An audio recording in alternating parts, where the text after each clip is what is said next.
వాడు అని అంటే ఎవరు? హర్ష సాయి. వాడు అంటారా మీరు? వాడు అనే అంట. చిన్నపిల్లడే కదా, జనరల్గా అట్లా అంట. Okay okay. అంటే ఏమన్నా మీరు ఎప్పుడైనా కలుసుకురా? అదే ఆ రోజు మనోడిని కూడా పట్టుకొచ్చారు ఆడికి. పట్టుకొచ్చిందంటే మనోడు తెలుసు కదా, 20 మంది బాడీ గార్డులు, ఫుల్ కోటు, ఈ గర్మీలో కూడా కోటు, సూటు బూటు వేసి ఆ శాడిజం దొంగ కేసు పెట్టిండు కదా నా మీద. ఆ శాడిజం చూపెట్టాలి కదా. దొంగ కేసా నిజంగా వర్తీయేనా మీ పైన కేసు పెట్టడం? అంటే మీరు హ్యూమిలేట్ చేస్తూ ఉన్నారు, డామినేట్ చేస్తూ ఉన్నారు, లేకపోతే రెండు చేస్తూ ఉన్నారు? ఓకే, ఆసమ్ ఆసమ్, యా చేస్తున్నా. ఎందుకు అంత అవసరం ఏమున్నది? ఏది నేను అతన్ని నువ్వు నల్లగుంటావు, లేకపోతే నువ్వు తెల్లగుంటావు, నువ్వు హైట్ లేవు, నువ్వు పొట్టిగుంటావు అని బాడీ షేమింగ్ చేస్తలేను. నేను హ్యూమిలియేట్ చేస్తలేను, బాడీ షేమింగ్ చేస్తలేను. నేను అతను చేసే తప్పు, అతను ఏదైతే బెట్టింగ్ యాప్స్ ప్రమోట్ చేసి బయటకి ఢోంగ్ ఏదైతే చేస్తున్నాడో సేవ చేయనికి, ఇక నేను తప్పు చేసి ఎంతో కొంత మంచి చేసేటోడిని ఆ పళ్ళ రాబిన్హుడ్ అనేటోళ్ళు. రాబిన్హుడ్ అంటే తెలుసు కదా, రాబిన్హుడ్ అనేటోళ్ళు వీళ్ళు, the so called Harsha Sai betting app promoters తప్పు చెయ్యనికే, అంటే ఈ బెట్టింగ్ యాప్స్ ప్రమోట్ చెయ్యనికే ఆన్కిన్కి పైసలు పుక్కడికి ఇస్తున్నట్టు షో చేస్తారు. వీళ్ళని సోను సూద్ అనాలనా, వీళ్ళని హర్ష సాయి అనాలనా, వీళ్ళని బయ్యాస్ మధ్యలో సోను సూద్ ఎందుకు వచ్చాడు, బయ్యాస్ అని యాదవ్ ఎందుకు వచ్చాడు? ఎందుకు రావద్దు? ప్రతి ఒక్కరు బెట్టింగ్ ప్రమోట్ చేస్తున్నారు కదా. సావిత్రక్క వీళ్ళందరూ చేసే పత్తాపారం ఇదే. మీరు చూడట్లేదా? శివజ్యోతి, సావిత్రి. ఓకే, వీళ్ళందరూ బెట్టింగ్ ప్రమోషన్స్ చేస్తున్నారు. Right, okay. అంటే మీరు కావాలని ఎవరైతే ఫెమిలియర్ పర్సన్స్ ఉన్నారో వాళ్ళ మీద కావాలని మీరు పడ్డారు అని నేను అంట. సార్ అవును, ఫెమిలియర్ కాబట్టి, వీళ్ళు చాలా బాగుంటారు కాబట్టి, వీళ్ళు ఫెమిలియర్ కాబట్టి వీళ్ళ మీద పడ్డా. కానీ వీళ్ళ మీద నేనేమి ఫిజికల్గా వెళ్ళి పడలే కదా, వీళ్ళు చేసే చెత్త పని మీద పడ్డా. నాకు అందులో కావాలని పర్సనల్ గడ్జ్ ఏం లేదా మీకు? దీంట్లో పర్సనల్ గడ్జ్ ఏముంటుంది? ఇప్పుడు నా మాటలు అట్లా అనిపిస్తుండొచ్చు. ఇప్పుడు నీకు దావుద్ ఇబ్రాహిం తెలుసా అన్న? దావుద్ ఇబ్రాహిం తెలుసు కదా సార్. దావుద్ ఇబ్రాహిం గారు టెర్రరిజం ఆపేయండి ఇట్లా చెప్తావా? ఇట్లా ఎప్పుడన్నా చెప్తావు? చెప్పనీకు ఉండదు అట్లా. ఇమోషన్ ఉంటుంది, మనిషి అన్నోనికి ఇమోషన్ ఉంటుంది. రై దావుద్ ఇబ్రాహిం ఏంద్రా నువ్వు చేసే లంగా పని, టెర్రరిజం, చిన్న పిల్లల్ని చంపుతున్నావు అని. వీళ్ళు దావుద్ ఇబ్రాహిం కన్నా ఘోరం. ఎందుకంటే ఎంతమంది పిల్లల్ని చంపారు, ఎంతమంది నువ్వు చూస్తలేవా?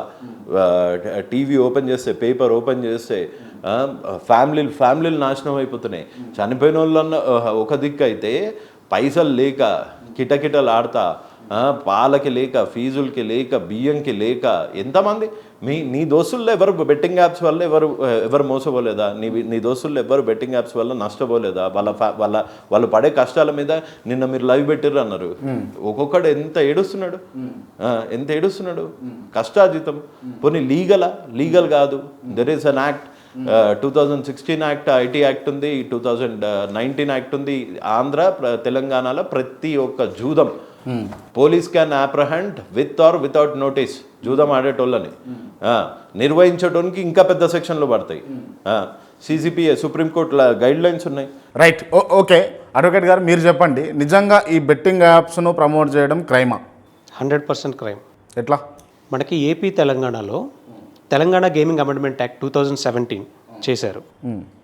ఏపీలో 2020 అమెండ్మెంట్ యాక్ట్ చేశారు.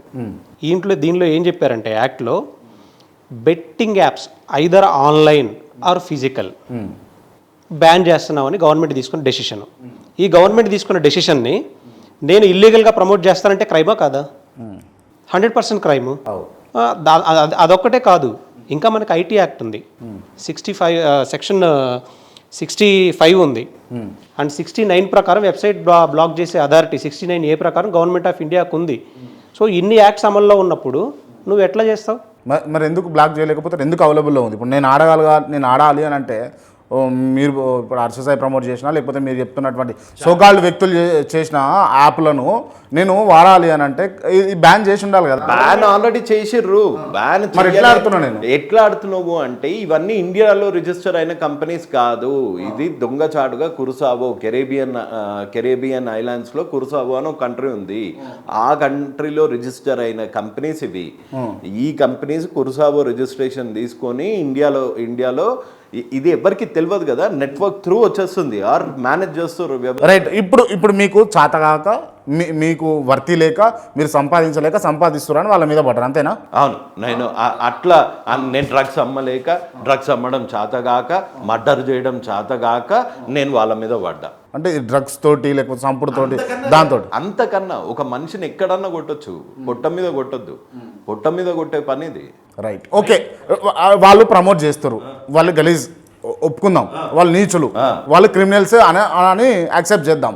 మరి ఆడేటోళ్ళు విక్టిమ్స్. ఇప్పుడు నువ్వు ఉన్నావు, నీకు ఎవరో ఒకళ్ళు నువ్వు సోషల్ మీడియా ఓపెన్ చేసి ఎవరో ఒకళ్ళనో ఇద్దరినో ఇష్టపడతావు.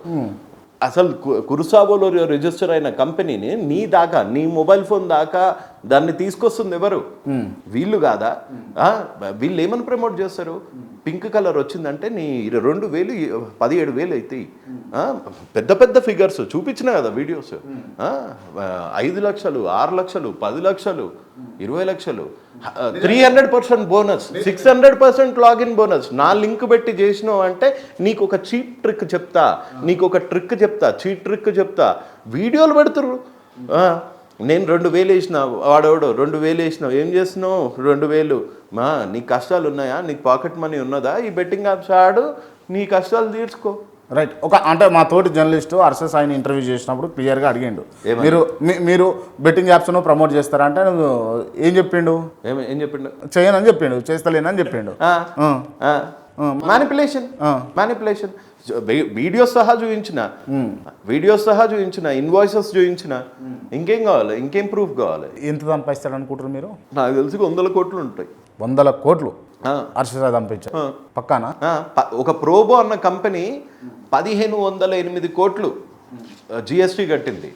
1,508 కోట్ల జిఎస్టీ కడితే ఇప్పుడు ప్రోబో అన్న కంపెనీ నీకు తెలుసా? నేను ఇప్పుడు వింటున్నా. మనోడు 2 ఏళ్ల కిందటే ప్రోబో అన్న కంపెనీని చేసిండు. అది ఎట్లా రిజిస్టర్ అయింది? Media company. అంటే మన KR TV and media company అని రిజిస్టర్ అయిన కంపెనీ 208 కోట్ల వెంచర్ క్యాపిటల్తో అయింది. 1,500 కోట్ల జిఎస్టీ కట్టింది 4 ఏళ్లలో. ఇప్పుడు జిఎస్టీ కట్టాలంటే పర్మిషన్స్ ఉండాలి కదా. జిఎస్టీ ఎట్లా కడుతున్నారు మరి? అదే రిజిస్టర్ అయ్యింది, కాకపోతే అది మీకు లీగల్ ఇల్లీగల్ క్లారిటీ ఒకటి కావాలి ఫస్ట్. ఇండియాలో లీగల్గా కొన్ని ఉన్నాయి, ఇల్లీగల్గా కొన్ని ఉన్నాయి. లీగల్గా అయినా ఇల్లీగల్గా అయినా తెలంగాణ గేమింగ్ అమెండ్మెంట్ యాక్ట్ ప్రకారం బ్యానే. ఏది లీగల్ కాదు మన దగ్గర. తెలంగాణలో, ఆంధ్రాలో రమ్మీ ఆడతారు కదా. ఏది లీగల్ కాదు. రమ్మీ కూడా లీగల్ కాదు. రమ్మీ ఎట్లా ఆడతారు? రమ్మీ కూడా లీగల్ కాదు. డబ్బులు పెట్టి ఆడడానికి ఉండదు. అది ఇక్కడ డబ్బులు పెట్టి మీరు ఫోన్ ఉంది కదా, రైట్ అవే ఫోన్లో మీ ఇష్టం వచ్చిన బెట్టింగ్ యాప్ పెట్టుకోండి. ఇల్లీగల్ యాప్ ఒక్కటి మాత్రమే ఇక్కడ ఓపెన్ అవుతుంది.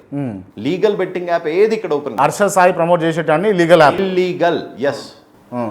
మీరు లోటస్ 365 అనే కంపెనీ అతను ప్రమోట్ చేశాడు, అది గవర్నమెంట్ ఆఫ్ ఇండియా బ్యాన్ చేసింది. పరిమ్యాచ్ అది కూడా ఇల్లీగల్ యాప్. ఇండియన్ కంపెనీ కాదు, ఇండియన్ రిజిస్టర్డ్ కంపెనీ కాదు. నెక్స్ట్ ఇంకా బ్యాటరీ అనే కంపెనీని ప్రమోట్ చేశాడు, బ్యాటరీ న్యూస్ అని. అది కూడా కురసావాలో రిజిస్టర్ అయిన కంపెనీ.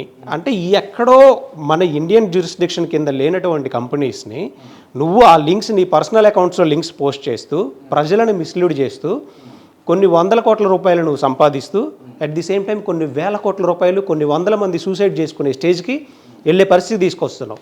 మీకు ఆయన మళ్ళీ కంపారిజన్ ధోనితోని.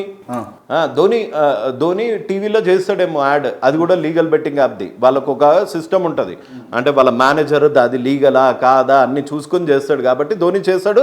ధోని కాదు, విరాట్ కోహ్లీ కాదు, ఎవడు చేసినా తప్పే. వాళ్ళ మీద కూడా పడతాడు డెఫినెట్గా ఫ్యూచర్లో. వాళ్ళు చేస్తలేరా? వాళ్ళు చేసేది టీవీలో చేస్తారు, అంతేగాని ఇన్స్టాగ్రామ్లో తీసుకొచ్చి పోస్ట్ చేయరు. ధోని పర్సనల్ దాంట్లో పర్సనల్ ఇన్స్టాగ్రామ్ తీసుకో, ఫేస్బుక్ తీసుకో, అందులో ఉన్నాయా బెట్టింగ్ యాప్స్ ఏమన్నా? లేవు. వీడు పర్సనల్ అంటే ఇప్పుడు హర్ష సాయి టీవీలో చేస్తే మీకు ఇబ్బంది ఏం లేదు. టీవీలో చేసుకున్న ఆంధ్ర తెలంగాణలో బ్యాండ్. సో టీవీలో నేషనల్ బెట్టింగ్ యాప్ ఏదన్నా చేసుకోమను, కానీ ఇక్కడ ఓపెన్ కానివి ఎన్ని చేసుకుంటాడో చేసుకోమను.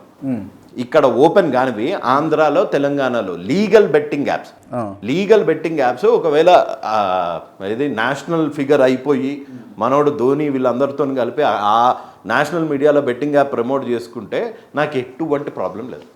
ఇప్పుడు అవునన్నా కాదన్నా హర్ష సాయి నేషనల్ ఫిగరే కదా? నేషనల్ ఫిగర్ కాదా? ఏమో నాకు తెలియదు. అంటే 4-5 రాష్ట్రాల్లో అయితే గుర్తుపడుతున్నారు కదా. నేనైతే ఇంటర్నేషనల్ ఫిగర్ అంట. దావుద్ ఇబ్రాహిం కూడా ఇంటర్నేషనల్ ఫిగరే, ఉసామా బిన్ లాడెన్ కూడా ఇంటర్నేషనల్. వాళ్ళతో పోలుస్తారా మీరు? అవును, అంతకన్నా నీచం. వాడు ఒకటే. ఎందుకన్నా అంతగానో కక్ష కట్టారు ఎందుకు? కక్ష కాదు, బాధ. ఇది ఒకటేసారి బాంబు వేసే 20 మందినో 30 మందినో లేపేస్తాడు. ఇది డైలీ నడిచే వ్యాపారం కదా. మనిషి డబ్బులు లేక ఏడ్చి సూసైడ్ చేసుకునేటట్టు చిత్రహింస చేసి చంపడం పెద్ద నేరమా? ఒకటేసారి బాంబు వేసి చంపేయడం పెద్ద నేరమా? నీ దగ్గర డబ్బులు గుంజుకొని, నీ చైన్లు గుంజుకొని, వాచులు గుంజుకొని, నిన్ను డైలీ 10 రూపాయల ఛాయ్ తాగనికి కూడా నువ్వు ఎవరినో పక్కన అడుక్కునే పొజిషన్లకు తీసుకొచ్చి చంపడం పెద్ద నేరమా? ఒకటేసారి ఏదైనా చేయడం పెద్ద నేరమా? వాళ్ళకన్నా నీచుడు అంటున్నా అందుకే. రైట్.